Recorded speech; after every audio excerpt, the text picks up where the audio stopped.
When people hear Rockstar, first thing that comes to their mind is GTA. And rightfully so, it is their biggest franchise. But back in the day they used to be, let's say, a bit more innovative. They were releasing and developing a bunch of other cool games, and many of them found their way even on the PS Vita. And today we're looking at every single one of them. So, let's get cracking! First, truly innovative game on this list gotta be Manhunt 2. And when I say innovative, I mean gruesome and disturbing as hell. That's what we like. Just look at the first minute of the game. It starts with the inmate pissing on you. Then you go further, there is another one hanging from the ceiling, just committing suicide. Then you find a syringe and you kill a guy with it. Then you vomit. That's what I call proper beginning of the game. Could it be any more raw? I don't think so. No wonder it was so controversial, and no wonder it was almost banned in the UK. I kinda miss these kind of games. Nowadays it's also regulated and only about money, that no developer dares to go this far. And I'm glad Rockstar back in the day did dare to go there. It is a PSP port running via Adrenaline, so the graphics are a bit downgraded, but it is a full-blown console game running in the palms of your hands. What's more, you can even upscale it to native Vita resolution. Now we're talking. Sony surely knew how to play this handheld game with all these amazing ports. I sincerely hope they're gonna play it for some more in the future, and I also sincerely hope Rockstar is gonna develop and publish another title in the Midnight Club series, cause simply put, these games were breathtaking. When I first experienced it, I just couldn't get enough of them. I'm waiting for the sequel for like 15 years and still nothing. Rockstar, what's been cracking? I need another one. Yeah, in the GTA you can have fun in the car, but you cannot upgrade, you cannot compete, and you cannot play VLAN multiplayer against your mate on another Vita or PSP sitting next to you. This is yet another PSP port. Oh, these are, cause there were two of them released. Midnight Club 3 Dub Edition and Midnight Club LA Remix. Personally, I've played a lot more LA Remix. It is a trimmed down version of PS3 game. Yeah, PS3. It is missing cutscenes and it features only a portion of LA, using a slightly modified version of the LA map from Midnight Club 2. Making up for this, the game features another playable city, Tokyo, which is using the same map from Midnight Club 3 Dub Edition Remix. So it's like a best of both worlds with some compromise here and there. The graphics look stunning, even in PSP resolution, cause you cannot upscale it, unfortunately. Midnight Club 3 Dub Edition, compared to LA Remix, is a full PS2 port. They didn't hold anything back, anything besides the graphics. The physics in this one feels a bit different, not as good as in LA Remix in my opinion. Still hell of a fun, definitely recommended for all racing zealots. Hey Chuck, what's up with the homebrew Rockstar port? Show me some! Here you go, I'm waiting for a sequel to this game also for like, I don't know, 17 years, and it is no other than Canis Canem Edit. You don't know what it is, cause you're not from Europe. It is a bully, and for whatever reason, they have decided to call it Dog Eat Dog in the PAL region. This is a port of Android Anniversary Edition, which is like a scholarship edition for mobile. Framerate is solid, every time I boot it up, I'm blown away by the music they have created for this piece of software. It is very unique, to say the least. Yes, there is an issue with the RAM overflowing and game crashing like every 45 minutes. If you set quality of textures too high, you might get away even with more time. It is a homebrew, remember, being ported by individuals, not by studios, so this is more than I could have ever imagined. Big thumbs up, my dear homebrewers! Topic for this video was chosen by my channel members and Patreons. This way I would like to send huge thanks to every single one of them, and I'm gonna do it upside down because that's how I like it, and I think I need to warm up first. Okay, here are all the people that supported me. Now I'm gonna put it down and I'm gonna read it out loud. Jarek Smith, Daniel David, Dalaylama, Joseph Santander, Wayne Redding, PatnosD, Dawid Grabka, Herman, Raul Gauthier, mxrshmcllo, RC from the NYC, Victor Ginelli. I'm glad there is not so many of them. I don't know what would I do otherwise. I'm sure now you wanna see some more Rockstar brilliance, and this PSP exclusive ticks all the necessary brilliance boxes. Beaterator. Okay, maybe it's not exactly PSP exclusive, but it is not on iOS anymore, so it kinda is. It is based on the widely acclaimed web version, and it puts a world-class mixer with thousands of loops and sounds created by Rockstar leads, Yorkshire Baby and Timbaland at your fingertips. When I first discovered this gem, I was like, what the fuck is that? But then I found out it is very addictive, and I also came to a profound realization that to create a good music, it is so difficult. So let's try it out. Here I'm attempting to come up with some basic drums, lead, ambient, hi-hats, synth or whatever else is there. That sounds pretty cool. Now let's add some rhyme. I cannot freestyle and I cannot rap. All I can do is play Midnight Club all night. Rockstar, come on, give it to me. 16 years a little bit too much for me. Right here, right now, I need the sequel. Without it, there is Okay, not that's gonna about be it. any I more know, prequels. no career Whatever. in music industry for me.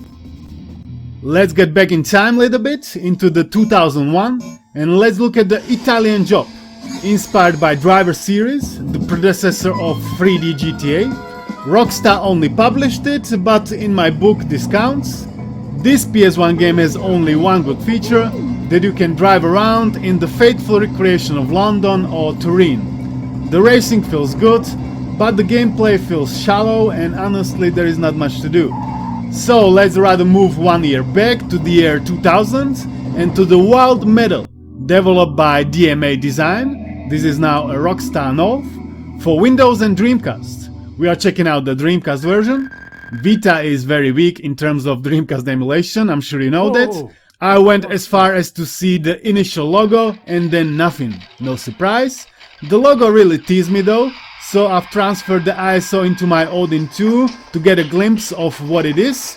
And it is a game where tanks are fighting against another tanks on different planets. Not as exciting as Port of Max Payne Mobile. Yeah, I know, developed by Remedy Entertainment, but published by Rockstar and ported by homebrew mischief makers. You know me, I'm a huge Max Payne fan, I'm talking about it all the time. On the Vita it runs and plays great. I'm playing the modded mobile version that makes it feel a bit more PC-ish. Come on. Many people often forget the fact that you can play Max Payne even on the Game Boy Advance. I can see the Rockstar logo at the boot, so I'm included it on this list. It's played from isometric perspective, it runs solid, it is not a one-to-one recreation, but I like it anyway. If you are a Max Payne fan, certainly check it out. How many games is it so far? Manhunt, Midnight Club, Bully, Italian Job, Beaterator, Wild Metal doesn't count, but Max Payne does, that's 8. And the 9th is gonna be full-blown console game ported to the PSP once again, The Warriors. Based on the 1979 film of the same name, it is like a 3D beat 'em up or brawler or what do you call it. It has cool music, the fighting feels great, there are like 9 characters and each has slightly different moves and combos. Most missions revolve around the warriors attacking rival gangs' territory. The controls are different to PS2 version, it is still very playable though. Gepatch plugin for upscaling doesn't support this one, but it doesn't take much from enjoyability in my opinion. I'm talking about Rockstar, but I haven't showed you a single GTA. Yeah, that's intentional, cause now you're getting them all, even with some bonuses on top of that. GTA 1, 2, London, Advance and the Game Boy Color versions are top-down old-school entries. I love to go back to especially GTA 2, that's the one I have the most memories with. A lot of people talk shit about these games cause they don't know anything else than 3D GTAs, but this is where it all started, remember that? Without it, there would be no GTA 5.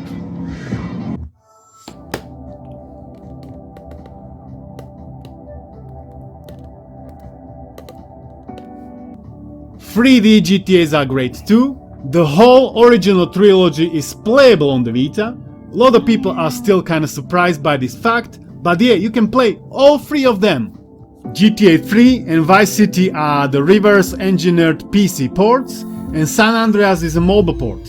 All three of them have received Anniversary Edition treatment mods, plus you can even install real mods on top of Anniversary Edition mods, which makes them into super definitive edition games in my opinion. I have GTA 3 installed with 10th anniversary mod and real mod on top of it, and it feels exceptional. You can have real mod for San Andreas too, but this one is more demanding on frame rate. Don't forget modders also made GTA 4 Redemption, which is a total conversion mod for GTA 3. It took them like a year to make it. Viva la determined modders. It is perfectly playable on the Vita. New storyline, new missions, new radio stations, feel like an official DLC, and real mod on top of it works too. As I said, Viva la modders! Yes, baby. Then there are all the PSP GTAs, Vice City stories, Liberty City stories. I know it is Liberty, but I always say Liberty, don't ask me why. Chinatown Wars is here too. These games do not support upscaling, but they do support Cheat Device Remastered, great tool for all the cheaters out there. And they also support the dual analog stick plugin, so you can use your right joystick for aiming. Chinatown Wars has also received Android port, not just native PSP game, so this one is playable even in wonderful native Vita resolution. Here I'm playing it with a mod which adds proper radio stations when you drive in a vehicle. It is an awesome mod, absolutely recommended to install. It works with an Android version of the game.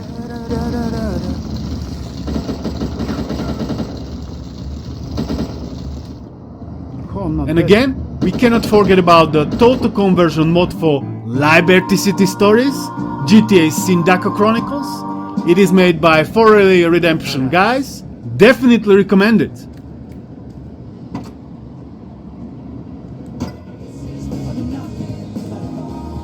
As you can see, PS Vita is no slouch when it comes to Rockstar games. I know now it's all about Odin and Retroid Pocket, but if you don't have them and you have Vita, fear not, cause PlayStation and Homebrew community got you covered. I would like to thank you all for watching. Thanks to members and Patreons for support. Peace out. The inspiration for this next record comes from Dante's Inferno, originally transcribed in Braille to a chaste Belgian monk after he lost his hearing. This powerful view can overpower the senses, much like a 12-year-old nephew who lets you bounce him on your knee one last time. Molto adagio.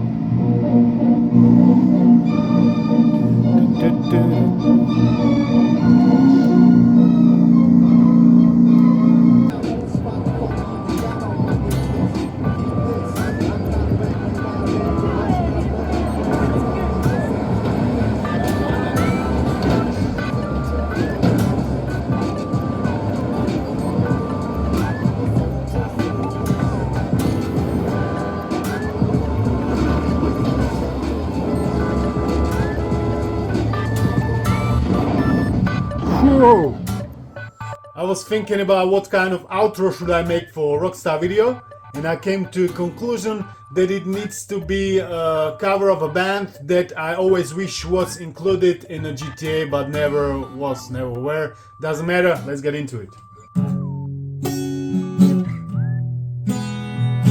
Come as you are, as you were, as I want you to be, as a friend, as a friend, as an old enemy. Take your time, hurry up, justice yours, don't be late. As a friend, as a friend, as an old enemy.